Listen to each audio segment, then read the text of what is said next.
Charge की कोई force है? पहले तो मैं आपसे इसकी बात कर रहा हूं, फोर्स।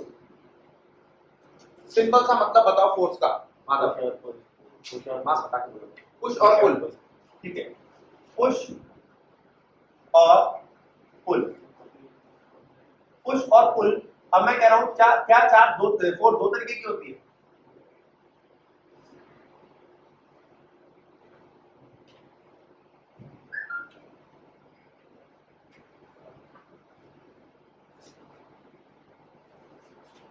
बोलो, क्या ये नाम सुने, कंजर्वेटिव फोर्स और नॉन कंजर्वेटिव फोर्स? बता भैया, कंजर्वेटिव फोर्स क्या होती है? सुनो, मस्त बताएंगे।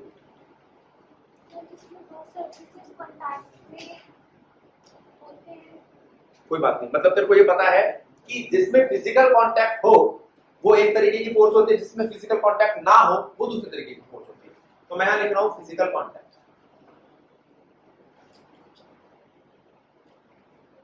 फिजिकल कांटेक्ट हो तो वो नॉन कंजर्वेटिव फोर्स है, और फिजिकल कांटेक्ट ना हो तो वो कंजर्वेटिव फोर्स है। बिल्कुल ठीक है।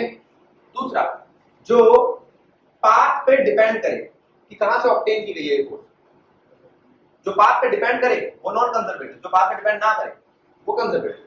ठीक है। अच्छा, मैं आपसे पूछ रहा हूं फिजिकल कांटेक्ट वाली बात क्या है? क्या नाम था? युग। युग को मुझे झापड़ लगाना है तो क्या टच करना पड़ेगा? ऐसे लेगा झापड़, युग था ना, यज्ञ, यज्ञ सॉरी, यज्ञ को टच करना पड़ेगा है? या मैं अगर कहूं यज्ञ, मैं तेरे को 3 इंच दूरी से झापड़ मारूंगा, क्या कभी 20 मारना? क्यों, लगने तो है नहीं। लेकिन क्या यज्ञ को, यज्ञ अगर एक मैग्नेट होता, उसको मुझे अट्रैक्ट करना होता तो उसको क्या करना होता? सिर्फ मेरी फील्ड में आना। क्या आना होता? सिर्फ दायरे में आना। तो अगर मैं आपसे नॉन कंजर्वेटिव फोर्सेस की बात करूं तो उनको फिजिकल कांटेक्ट चाहिए, कंजर्वेटिव फोर्सेस की बात करूं तो फिजिकल कांटेक्ट नहीं चाहिए। ठीक है। दूसरी बात, फील्ड, कौन फील्ड बनाता है? कंजर्वेटिव फोर्स फील्ड बनाती है, इनको फील्ड की जरूरत नहीं। ठीक है। डिस्टेंस, डिस्टेंस के साथ कौन कंवर्ट करता है? ये अफेक्ट करती है डिस्टेंस से, ये नहीं। जितना डिस्टेंस बढ़ता जाएगा उतनी कंजर्वेटिव फोर्स कम होती जाएगी, उतनी कंजर्वेटिव फोर्स कम होती जाएगी। दूसरी बात, इनवर्स स्क्वायर लॉ। चौथा पॉइंट क्या है? Inverse square law. Conservative force inverse square law को मानती है, non conservative force inverse square law को नहीं मानती। ठीक है। अब मैं आपसे एक बात कर रहा हूं, कंजर्वेटिव फोर्स के कुछ एग्जांपल लिखो। ग्रेविटेशनल, क्या ग्रेविटेशनल फोर्स किसी फील्ड के अंदर अट्रैक्ट या रिपेल करती है या फील्ड में करती है? क्या इस वक्त अर्थ मुझे अट्रैक्ट कर रही है? क्या मैं अर्थ की फील्ड के अंदर हूं? हाँ। क्या मुझे मून अट्रैक्ट कर रहा है? हाँ। क्या मैं मून की फील्ड के अंदर भी हूं? हाँ। क्या अर्थ पे रखी चीजों को मून अट्रैक्ट करता है? हाँ, क्योंकि हमने सुना है कि पानी को खींचता है, इसकी वजह से टाइट जाता है। इसका मतलब हमारी अर्थ पे जो चीजें हैं वो मून की फील्ड में भी आती है। क्या हम सन की फील्ड में आते हैं? हाँ। तो क्या सन भी हमें अट्रैक्ट करता होगा? हाँ, लेकिन उतना नहीं जितना अर्थ कर रही है। अर्थ के नजदीक आ गया ना बहुत ज्यादा। सन से हम कितना दूर है? 1 एस्ट्रोनॉमिकल यूनिट, याद है ना? सन का सेंटर अर्थ का सेंटर कितना दूर होता है, याद है ना? कहा था यूनिट एंड मेजरमेंट वाला टॉपिक पढ़ के आना। कौन कौन बच्चे पढ़ के आए हैं? वाह, नए वालों, पुराने वालों को आता होगा। ग्रेविटेशनल फोर्स, ये क्या लिखा है? इलेक्ट्रोस्टैटिक फोर्स, इसका दूसरा नाम कूलम्बिक फोर्स, और तीसरी मैग्नेटिक फोर्स। कोई जानता है इस बारे में कि मैग्नेट भी फोर्स लगाती है? किसने ये 10th क्लास में देखा है कि मैग्नेट दूसरे मैग्नेट को अट्रैक्ट करती है या रिपेल करती है? बात ठीक है। इन तीनों में से, अब मैं फिर से पूछूंगा, थोड़ा सा दिमाग का इस्तेमाल करना। इन तीनों में से कौन सी ऐसी फोर्स है जो सिर्फ अट्रैक्ट करती है, रिपेल नहीं करती? अच्छा बताइए। ग्रेविटेशन कभी रिपेल नहीं करता, सिर्फ अट्रैक्ट करता है। अच्छा, इसके अंदर क्या लिख सकते हो आप? जितनी भी टच करने के बाद, क्या फ्रिक्शन एक नॉन कंजर्वेटिव फोर्स है? क्या उसके लिए फिजिकल कांटेक्ट जरूरी है? क्या विस्कोसिटी ऐसी फोर्स है? ठीक है। फिजिकल पुश पुल तो आपने देख ही रहा है, किस चीज को धकेलना है, वो सब क्या है? वो सब इसके अंदर आ रहे हैं। लिख लेना, झापड़ मारना। कुछ भी लिख सकते हो आप, वो सब चीजें क्या है, नॉन कंजर्वेटिव फोर्सेस। लेकिन हम अभी क्या पढ़ रहे हैं, कूलम्बिक फोर्स।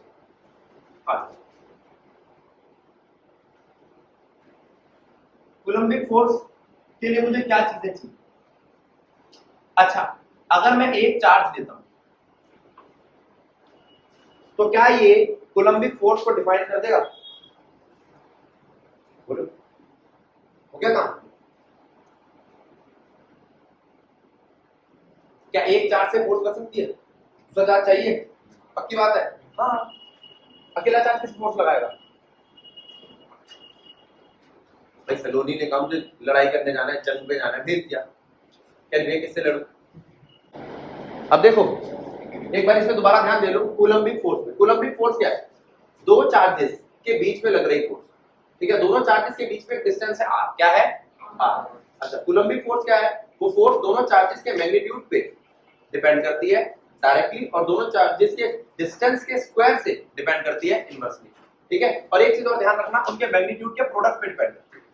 तो ये जो फोर्स है डायरेक्टली प्रोपोर्शनल है q1 q2 के मैग्नीट्यूड के प्रोडक्ट, और इनवर्सली प्रोपोर्शनल है स्क्वायर ऑफ डिस्टेंस के। खत्म कहानी। ये फोर्सेस जब प्रोपोर्शनैलिटी का साइन हटाते हैं तो एक कांस्टेंट आती है k। इस k कांस्टेंट के अंदर एक तो प्रोपोर्शनैलिटी कांस्टेंट है, और एक इस k कांस्टेंट के अंदर एक और चीज है, उसको हम बोलते हैं मीडियम का कांस्टेंट या परमिटिविटी। परमिटिविटी बताती है कि कौन सा मीडियम चार्ज को ज्यादा फ्लो होने के लिए परमिट करता है, कौन सा मीडियम चार्ज को ज्यादा फ्लो होने के लिए परमिट करता है। खत्म कहानी। अब जरा बोर्ड पे ध्यान देखो,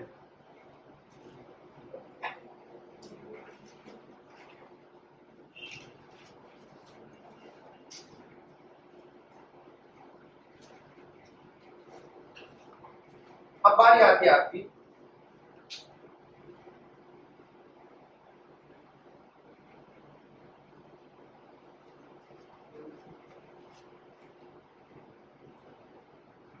इस मीडियम की बात कर रहे हैं, जरा ध्यान बताओ अंशुल, एफ का एप्सिलॉन के साथ कैसा रिलेशन है? इनवर्स। एप्सिलॉन का मतलब क्या था? हाँ, मीडियम का कांस्टेंट। दूसरी बात, अगर ये एप्सिलॉन नॉट है तो परमिटिविटी ऑफ वैक्यूम। कौन सा मीडियम? वैक्यूम। और एप्सिलॉन एम है तो परमिटिविटी ऑफ मीडियम। ये मीडियम क्या क्या हो सकता है? एयर, वाटर, ग्लास, माइका वगैरह वगैरह। चलिए इसको समझ लो। अब मीडियम की परमिटिविटी पता है, इसकी पता है। अब कोई आपसे पूछे ये एप्सिलॉन नॉट की वैल्यू क्या है? 8.85 10 की पावर -12। इसकी यूनिट कैसे है कि बनाऊंगा अभी। अब पहले मुझे बताओ ये वैल्यू ठीक है या थोड़ी सी कॉम्प्लेक्स है ना? थोड़ी सी कॉम्प्लेक्स है। अच्छा, किसको ये वाली वैल्यू पता है?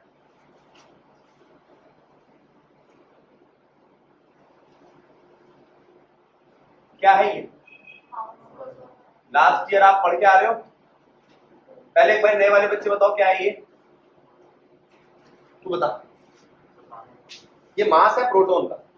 तू बता, ये दोनों मास किस किस के हैं? तो प्रोटॉन का होगा, दूसरा दोनों सेम है ना, दूसरा न्यूट्रॉन का। हाँ, दोनों सेम है, बिल्कुल सही। लेकिन एक मास प्रोटॉन का, एक मास न्यूट्रॉन का। इसका मतलब मास ऑफ प्रोटॉन और न्यूट्रॉन एक जैसे होते हैं। ये मास प्रोटॉन का, ये मास न्यूट्रॉन का। अब अगर मैं इस मास को देखूं तो ये कितना हम लिखने लग गए? 1U। क्यों लिखने लगे? शायद सुना होगा आपने नाम इसका, यूनिफाइड मास या एटॉमिक मास यूनिट। ये क्यों लिखा? क्योंकि वो एक बहुत बड़ी क्वांटिटी बार बार आ रही थी, तो हमने उसको उठा के कुछ और कर दिया। ठीक है। अब किसने कहा कि भैया मास ऑफ इलेक्ट्रॉन बताना? इलेक्ट्रॉन का मास कितना है?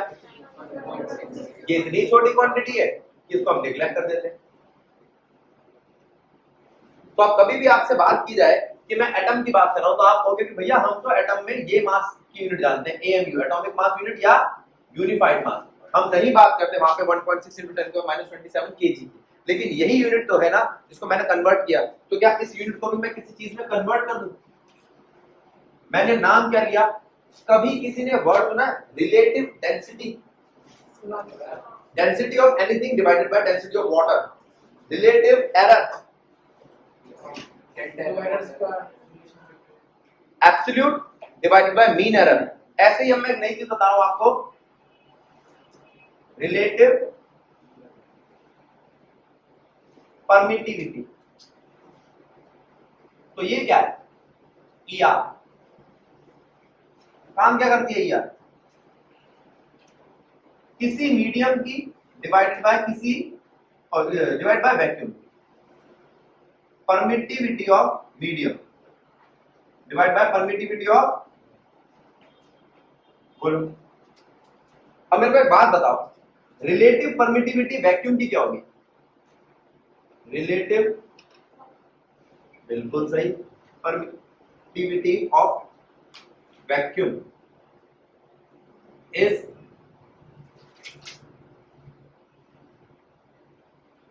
ऊपर किसको लिखूंगा? वैक्यूम को। नीचे किसको लिखूंगा? वैक्यूम को। तो क्या वैल्यू है रिलेटिव परमिटिविटी वैक्यूम? 1। तो इसको मैं कहूंगा ईआर फॉर। अब ऐसे ही मैंने रिलेटिव परमिटिविटी देखी वाटर की, कितनी आई?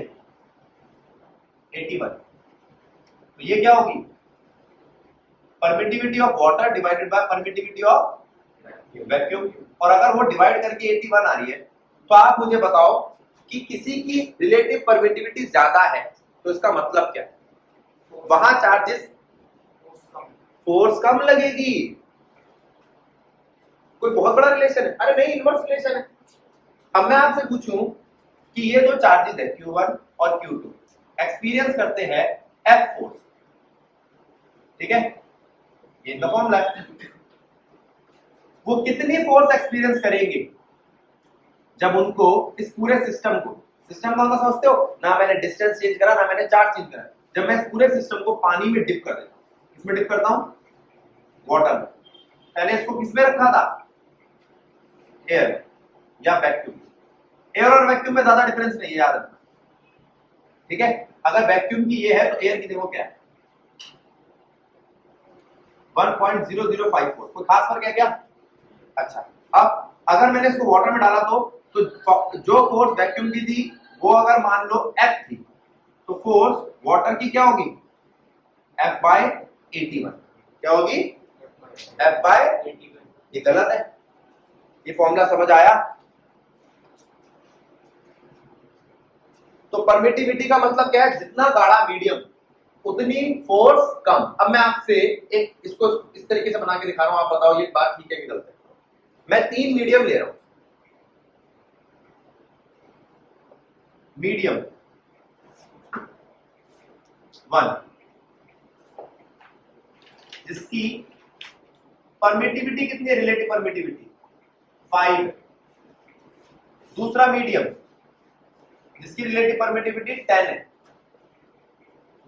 तीसरा मीडियम जिसकी रिलेटिव परमिटिविटी 15 है। अब आप मुझे बताओ कहां फोर्स ज्यादा एक्सपीरियंस करेंगे? 5 में। शाबाश, खत्म बात। अच्छा, फोर्स ज्यादा कहां एक्सपीरियंस करेंगे? 15 में या 5 पे? 5। मुझे क्या पता, तुम बताओ। 5। अगर ये कम होगी रिलेटिव परमिटिविटी तो फोर्स ज्यादा नहीं होगी? किसी ने 15 बोला था, कौन था वो? अच्छा, समझदार बच्ची। केमिस्ट्री के पेपर में मैथ खेल के था। आ चलो कोई बात नहीं। अब मैं आपको कह रहा हूं कि यहाँ पे चार्जेस है, यहाँ बहुत सारे चार्जेस पड़े हुए। मैंने चार्ज रखे, इनके बीच में फोर्स ज्यादा थी क्या? देख चार्ज कैसे, ये चार्ज दूर दूर है। हाँ, क्यों? फोर्स ज्यादा है। अब मैंने क्या किया, इनके बीच का मीडियम बढ़ा दिया, तो फोर्स देखना कम हो गई, तो चार्ज क्या है? ज्यादा आ रहे। अब और मैंने मीडियम बढ़ा दिया तो फोर्स कम हो गई, तो चार्ज और ज्यादा आ रहे। तो परमिटिविटी अगर गाढ़ी होती जाएगी या परमिटिविटी ज्यादा बढ़ती चली जाएगी तो चार्जेस कम आएंगे या ज्यादा? चार्ज ज्यादा आएंगे, फोर्स कम हो जाएगी। ये कंसेप्ट बन रहा है दिमाग में? बच्चे पता है कहते हैं भैया कभी क्या तो फोर्स कम हो जाएगी, अब एक साथ कैसे आप, अरे भाई फोर्स कम है तभी तो ज्यादा है। अब मैं एक एग्जांपल देता हूं, उसको समझना। मैंने यहाँ पे इस रूम में 20 बच्चों का अरेंजमेंट किया, भाई 20 बच्चे बैठे, ठीक है, लेकिन वो 20 बच्चे कैसे थे, वो सारे एक क्लास के थे, लड़ते थे, सब कुछ करते थे, ठीक है। अब फिर मैंने कहा भाई क्या करें, तो श्रेया ने कहा भैया इनके बीच में पार्टीशन डाल, बीच में एक 2 प्लाई वाली लकड़ लगा दी। बच्चे तो भाई लड़ाकू थे, 2 प्लाई वाली तो तोड़ दी उन्होंने, ठीक है। फिर भी मैं देखा कि उसके बाद वो पार्टीशन लगाने के बाद ऐसा था, इस पार्टीशन में 3 बच्चे बैठ जाते थे, एक पार्टीशन हम खाली छोड़ देते थे, फिर 3 बच्चे बैठ, 6 बच्चे तो बैठ गए। तो इसने कहा भैया और थोड़ा मोटा पार्टीशन लगा दो, तोड़ नहीं पाएंगे। तो फिर 20 बच्चे बैठने लग गए। तो मैं उनके बीच में कर क्या रहा हूँ, मैं बीच में क्या डाल रहा हूँ, मीडियम। 2 चार्ट्स के बीच में एक पार्टीशन डाल रहा हूँ, वो पार्टीशन क्या करता है, इनकी फोर्स को कम कर देता है। फोर्स कम कर देता है तो ये जो रिपेल कर रहे थे फुल ताकत से, वो थोड़े कमजोर हो जाते हैं। कमजोर हो जाते हैं तो कम जगह पर ज्यादा। तो किस मीडियम में ज्यादा आएंगे चार्जेस, जहां परमिटिविटी ज्यादा होगी या कम, ज्यादा, ठीक है। इस बात को समझो। अब इसको नोट करो।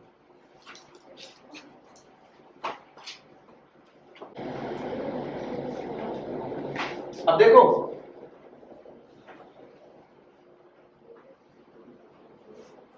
अभी रिलेटिव परमिटिविटी क्या निकली आपकी, मीडियम डिवाइडेड बाय नॉट। तो किसी मीडियम की परमिटिविटी क्या होगी, ये होगी। अगर मैं आपसे कहता हूं वाटर की परमिटिविटी बताओ, तो आप कहोगे भैया इसकी रिलेटिव परमिटिविटी बताओ, नीचे उसको नॉट से मल्टीप्लाई कर देंगे, वाटर की 21 है, ऐसे करके। अब मैं आपसे बात कर रहा हूं फोर्स की। फोर्स कहां, वैक्यूम में। तो वैक्यूम में फोर्स कितनी आपकी, 1/4 pi epsilon nought, Q1 Q2 upon R²। इसी सिस्टम को उठा के मैं ले गया कहां पर, किसी मीडियम, ठीक है। अब मीडियम की क्या होगी, 1/4 पाई। अच्छा मैंने चार्ज बदला नहीं, मैंने डिस्टेंस बदला नहीं, मैंने सिर्फ मीडियम बदला, तो उससे क्या बदलेगा। तो ये बात तो पता चल गई कि ये कांस्टेंट सिर्फ मीडियम का है ना। अब अगर मैं इन दोनों को देखूं और इन दोनों को डिवाइड कर दूं तो क्या आएगा, FB by FM is equals to 1/4 pi epsilon naught, 1/4 pi epsilon m, Q1 Q2 by R²। क्या क्या कट रहा है, सब कुछ कट गया, बचा क्या,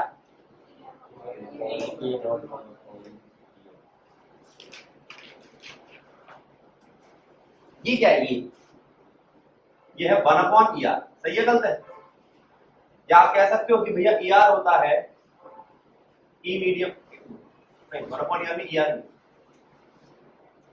ER होता है E medium by E nought, और ये इक्वल होता है F vacuum by F medium. तो अगर 2 फोर्सेस दी हो मेरे को, एक किसी मीडियम में और एक वैक्यूम में, तो मैं उनको डिवाइड करके भी रिलेटिव परमिटिविटी निकाल सकता हूं। और यहां से साफ साफ इनका रिलेशन इनवर्स दिखाई दे रहा है। तो अब पता चला, ये अगर मैं इसको खोलता हूं, इस वाले फॉर्मूले को खोलता हूं, FM is equals to 1/4 pi epsilon m Q1 Q2 by R²। और इसको खोलकर अगर मैं ये लिखता हूं 1/4 pi epsilon naught epsilon r Q1 Q2 by R²। तो यहां से आप कहोगे कि FM आया 1/4 pi epsilon naught, बिल्कुल ठीक, Q1 Q2 by R², ये भी ठीक, डिवाइडेड बाय ER। क्या है ये ER,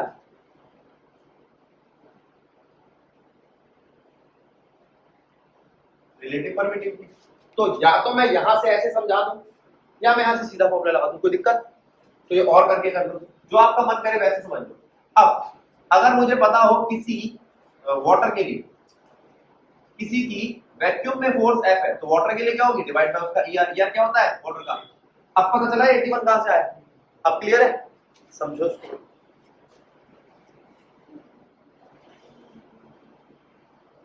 एलिशा को डाउट बेटा, आवाज यहां से कैसे आ रही है, सुप्रिया को डाउट बोल, ये बात क्लियर है,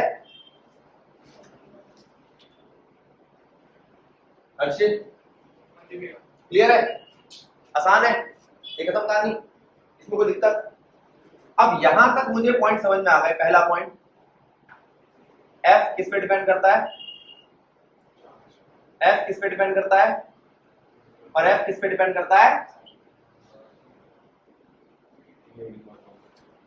अब अगली बार कोई आपसे पूछे ना स्कूल में, तो जवाब यही देंगे कि एफ डिपेंड करता है चार्ज के मैग्नीट्यूड पे और डिस्टेंस के स्क्वायर पे। लेकिन आप तीन जवाब दोगे, चार्ज के मैग्नीट्यूड पे, डिस्टेंस के स्क्वायर पे, और तीसरा मीडियम पे भी डिपेंड करता है आपका फोर्स। ठीक है, चलो अब हमें फोर्स पता चल गई। अब किसी ने कहा कि भैया इसकी वेक्टर फॉर्म बनाओ। वेक्टर वाली वीडियो किस किसने देख ली, जरा हाथ खड़े करना। तुम मत पढ़ ली बेटा, देखिए तो हाथ में खड़े करो। ये क्या है भाई, वेक्टर। अब वेक्टर के लिए मुझे क्या चाहिए, इसकी डायरेक्शन। डायरेक्शन के लिए मुझे क्या चाहिए, अब मेरी बात सुनो, डायरेक्शन सुनना, ठीक है। तो एलिशा बताइए, तू ये जैसे इसको नहीं पता कुछ भी यहाँ के बारे में, तो मैंने कहा एलिशा कि वहां चली जा, तो क्या कहेगी, कहां चली जा। सही बात है, गलत बात है। अब पूरा सेंटेंस सुनो, जहां वो जा रही है वहां चली जा।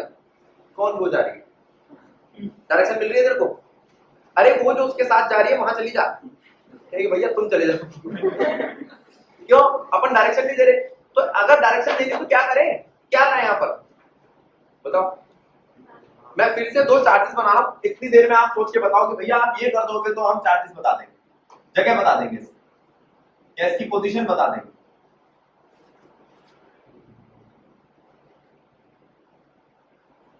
ये दो चार्जेस हैं, इनके बीच का डिस्टेंस r है।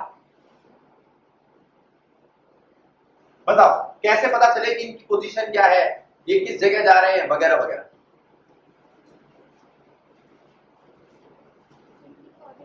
शर्लॉक कितना मुश्किल क्वेश्चन नहीं भी सोचती। अच्छा हाँ, इनके कोऑर्डिनेट से। अब आप मेरे को बताओ, क्या आप नहीं जानते कि ओरिजिन जो है उसका काम यही है। रेस नहीं करी, दो बच्चों को भागना है, कहां से, तू इधर चली जा, तू कहीं और चली जा। कैसे पता लगाओगे, बोलते ना इनिशियल पॉइंट है, ओरिजिन है, यहां से पक्के वहां तक जाना है, यही होती है ना रेस। हम तो बचपन में ऐसे खेलते जाते, तुम पता नहीं कैसे खेलते। समझ में आ गया। अब दिया करें, मैं तो भैया पैसे देके चीज लेती पैसा ही बहुत। अब देखो ये Q1 Q2 है, इसका आप मैं नाम दे रहा हूं R1, इसका नाम दे रहा हूं R2। अच्छा एक बात बताओ, इस R1 R2 ने करा क्या, इसने करा क्या, खत्म। तो पोजीशन वेक्टर है, ज्यादा दिमाग लगाना नहीं बेटा। देखो साफ सी बात, जो चीज आपके पास नहीं है उसको मत करो। क्या बात वगैरह क्या ही बोलो भैया, बेइज्जती मत करो। चलो कोई बात नहीं, इधर से इधर जाते वक्त Q1 से Q2 तक जाते वक्त एक R122 आया, एक R221 आया। ये आपकी मर्जी है, कुछ बच्चे कहते हैं R1 आगे इसमें रखूं उसमें रखूं, जो देख लेना, वो जो खेलना है तो खेल लेना। लेकिन यहाँ पे R1 क्या है, R2 क्या है,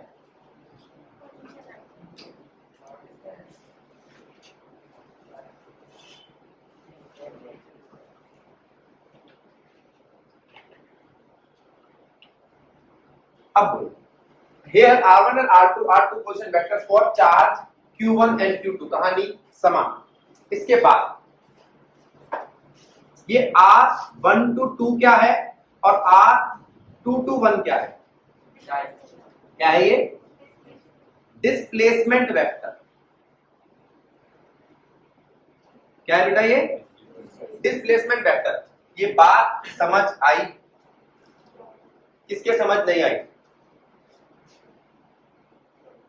यहां तक है। ये बात समझ में आई डिस्प्लेसमेंट वेक्टर वाली। अब मैं आपसे कह रहा हूं R122 का मतलब क्या है, इसका मतलब है दो वेक्टर्स, दो पोजीशन वेक्टर्स का सबट्रैक्शन, R1 माइनस R2 एक बार, और R221 का मतलब क्या है, R2 माइनस, खत्म कहानी। R122 और R221 का मतलब समझ आया। अच्छा एक बात बताओ, क्या ये दोनों एक दूसरे के उल्टे लग रहे हैं आपको, लगने भी चाहिए। उधर से इधर आना और इधर से उधर जाना क्या दो उल्टी बातें, हाँ। अगर मैं आपसे पूछूं क्या R122 R2 to 1 के इक्वल है, तो आप कहोगे भैया बिल्कुल इक्वल है, लेकिन सिर्फ उनका मैग्नीट्यूड इक्वल है। क्या इक्वल है? तो मैं ये कहूं R1 माइनस R2 का मैग्नीट्यूड इक्वल है R2 और R1 के, तो बात ठीक है। लेकिन इनका मैग्नीट्यूड तो इक्वल है, इनकी डायरेक्शन कैसी है?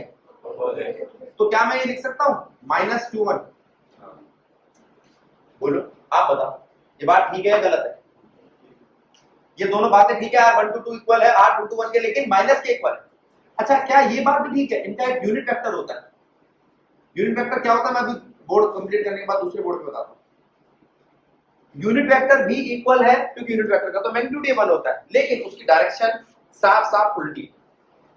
कोई तुमसे पूछे ना यूनिट वेक्टर का काम क्या, तो आप बोल दो भैया सिर्फ डायरेक्शन बताना, क्योंकि वो मैग्नीट्यूड तो रखता ही नहीं। क्लियर हुई बात? इसको नोट करो जल्दी से।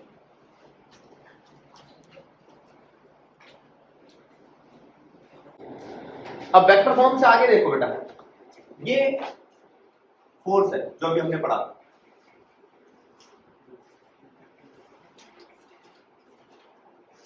है ना? ये फोर्स है ना?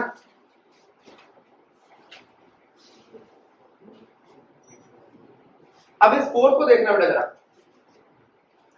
इस फोर्स के फॉर्मूले में ये अभी स्केलर फॉर्म है। अब मुझे बताओ, क्या चार्ज वेक्टर है? नहीं। क्या एफ वेक्टर है? हाँ। अब ऐसे फोर्स अगर मैंने यहाँ पे वेक्टर लगा दिया तो यहाँ पे गड़बड़ हो जाएगी, तो मुझे यहाँ पर भी वेक्टर लगाना पड़ेगा। ये लो लगा दिया, क्या इससे कोई फर्क नहीं पड़ता? नहीं। इसका मैग्नीट्यूड कितना है? मैग्नीट्यूड से 1 से मल्टीप्लाई करोगे, डिवाइड कर दो, कोई दिक्कत नहीं। लेकिन क्या ये वेक्टर का काम कर रहा है? हाँ। क्या अब वो चीज वेक्टर है तो ये भी चीज वेक्टर है? हाँ। क्या आप जानते हो यूनिट वेक्टर होता क्या है? Vector divided by magnitude of that vector. आप इसको ऐसे लिखो या ऐसे लिखो, vector divide by magnitude of that. बात ठीक है? तो अगर ये वाली बात मैं यहां रखूं तो क्या वेक्टर फॉर्म ये है कि F is equals to 1/4 pi epsilon nought Q1 Q2 upon R square multiply में R vector divided by R आएगी। R स्क्वायर R से मल्टीप्लाई होगा तो क्या बन जाएगा? R का Q और ये R वेक्टर। अच्छा, अब इसका मतलब ये है कि वेक्टर फॉर्म नहीं मानती इनवर्स स्क्वायर लॉ को? नहीं। ये जो R का क्यूब है, इसका एक मैग्नीट्यूड तो इससे कट रहा है ना, तो ये अब भी इनवर्स स्क्वायर लॉ को मानता है।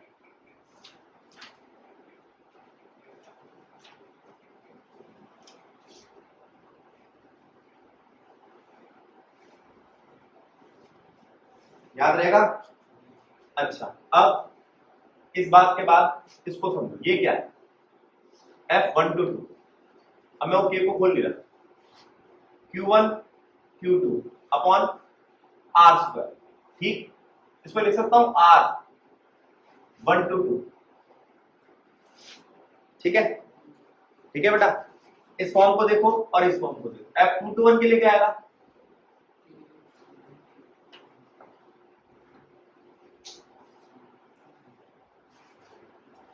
ठीक है, अब मैं आपसे कहूं इन दोनों में क्या चीज सेम है? ये तो बिल्कुल सेम है, और ये भी इक्वल है।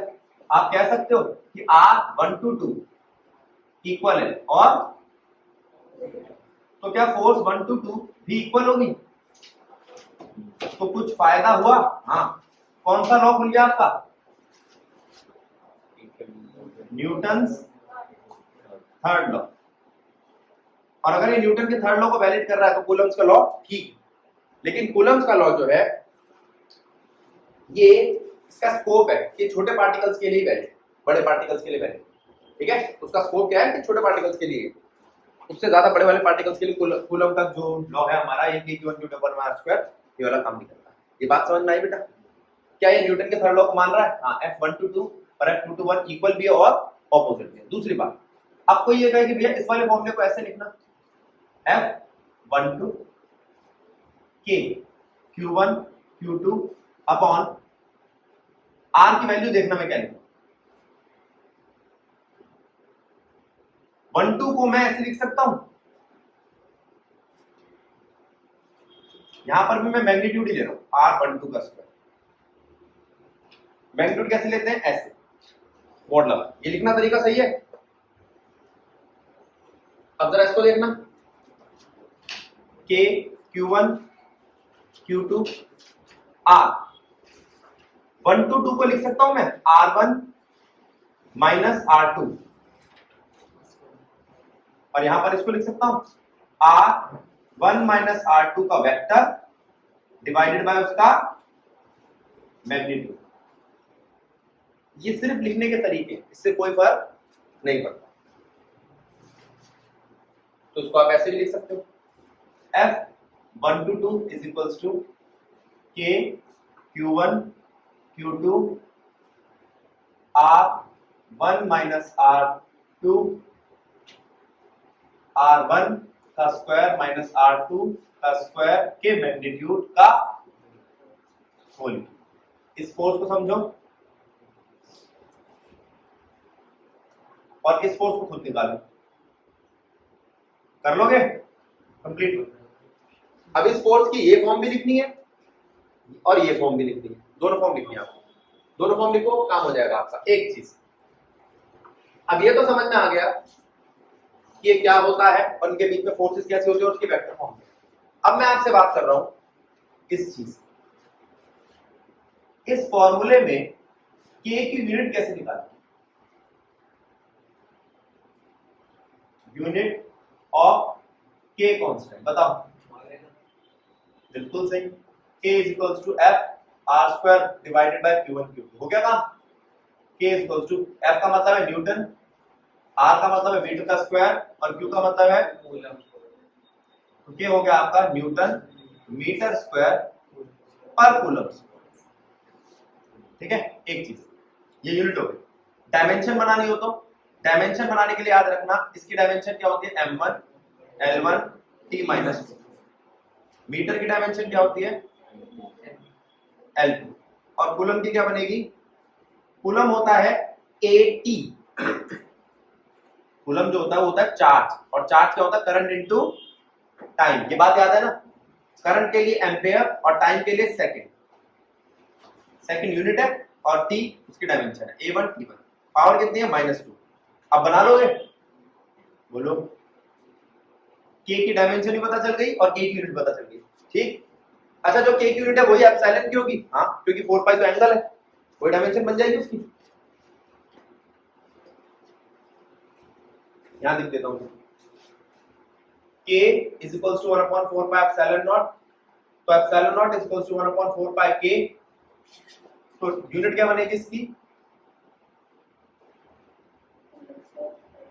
पर न्यूटन पर मीटर स्क्वायर कूलम स्क्वायर। ठीक है, आसान है,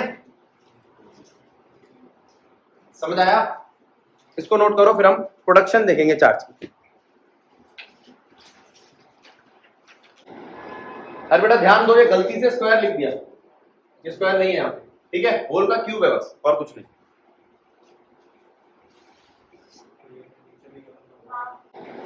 अब देखो प्रोडक्शन ऑफ चार्ज में मैं एक पॉजिटिव चार्ज पास लाया। सिर्फ पास लाने से ये जो न्यूट्रल था कैसा था,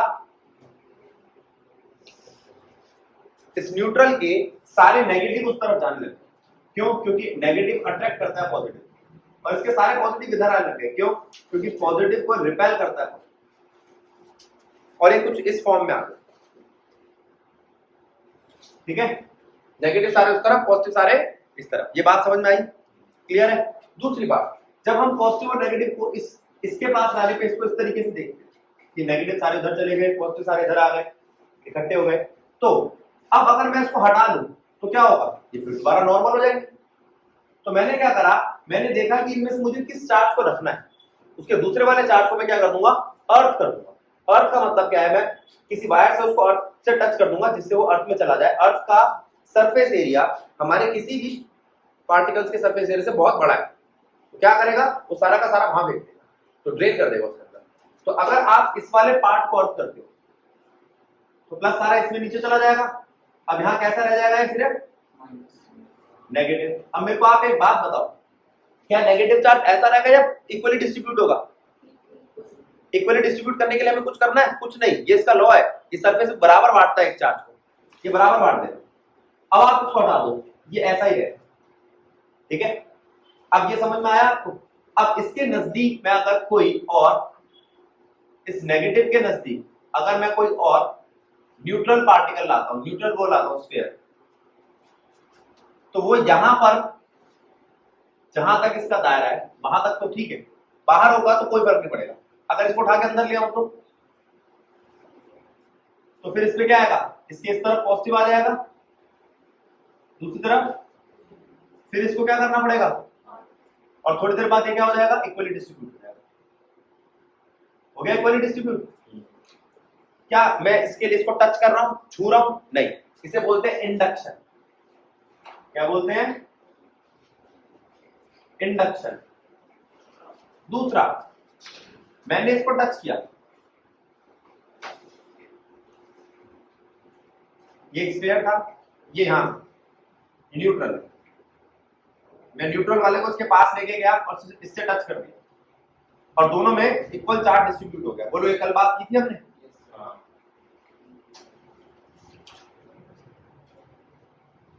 और फिर अलग कर दिया। तो ये कैसे हुआ है? Bye conduction. तो मैं चार्ज कैसे डिस्ट्रीब्यूट कर सकता हूं? इंडक्शन और bye.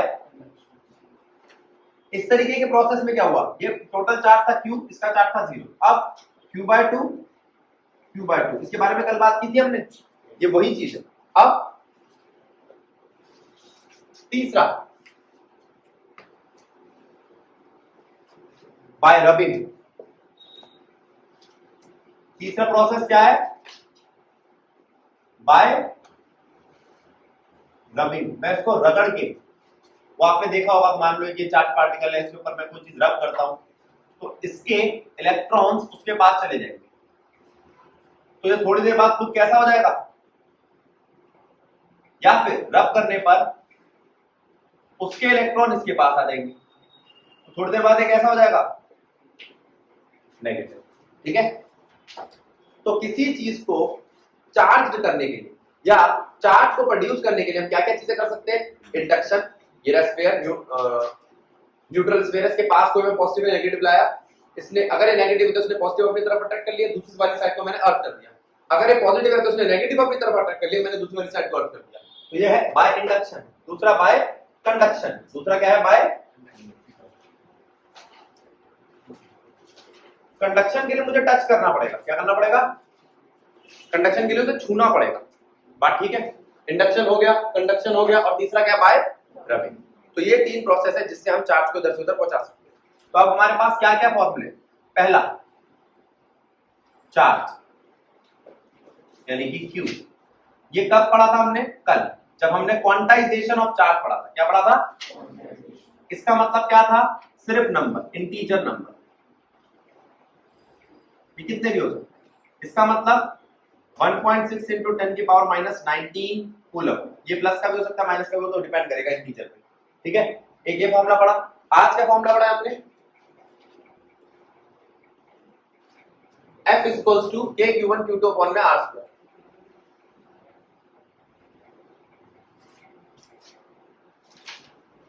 K Q1 Q2 upon में R²। यहां पर K क्या है? 1/4 पाई एप्सिलॉन नॉट। ये दो नए फॉर्मूले पढ़े। फिर F medium divided by F vacuum, या epsilon medium divided by epsilon vacuum किसके इक्वल होते हैं? Relative permittivity. ये भी पढ़ा। फिर उसके बाद एक वेक्टर फॉर्म देखी। वेक्टर फॉर्म में क्या देखा? K पे कोई फर्क नहीं पड़ता, Q1 Q2 पे कोई फर्क नहीं पड़ता, फर्क पड़ता है डिस्टेंस के स्क्वायर पे। यहां पर एक वेक्टर आ जाता है। ठीक, 1 to 2 और 2 to 1 के लिए ये चीजें पढ़ेंगे। नेक्स्ट क्लास में इन पे न्यूमेरिकल करेंगे, और फोर्स को 2 से ज्यादा चीजों पे लेके जाएंगे। अभी 2 के बीच में अगर ये फोर्स अगर 3 के बीच में निकालनी होगी तो क्या करोगे, 4 के बीच में निकालनी होगी तो क्या करेंगे, वो हम बात करेंगे नेक्स्ट क्लास।